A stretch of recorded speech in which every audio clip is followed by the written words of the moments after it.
Selamat siang Bapak Guru dan teman-teman. Perkenalkan saya Lauri Sitompul dari kelas 10-1. Saya merupakan siswa SMA Swasta Putri Cahaya. Sekarang saya akan menjelaskan proses penginderaan jauh. Selamat menyaksikan Pak.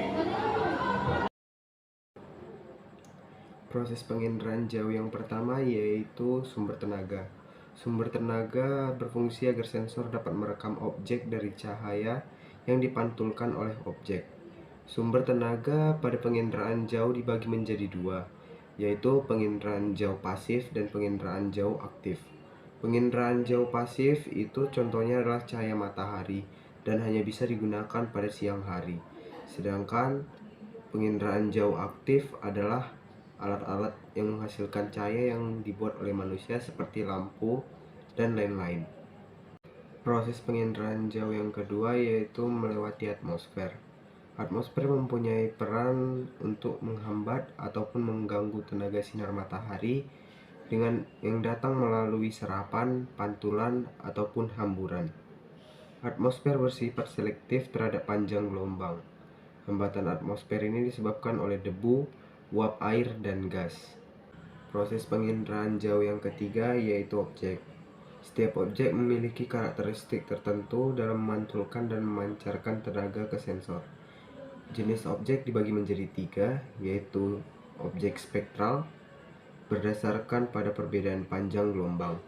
Yang kedua ada objek spasial. Objek spasial berdasarkan pada perbedaan pola keruangan seperti bentuk, ukuran, tinggi, dan tekstur benda. Yang ketiga adalah objek temporal. Objek temporal berdasarkan pada perbedaan waktu pengambilan atau perekaman umum objek tersebut. Yang keempat adalah sensor.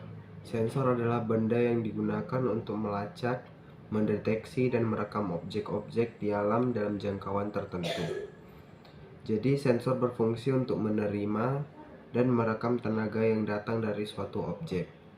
Biasanya sensor dibagi menjadi dua, yaitu sensor fotografik dan sensor elektronik. Sensor fotografik adalah sensor yang berupa kamera dengan menggunakan film.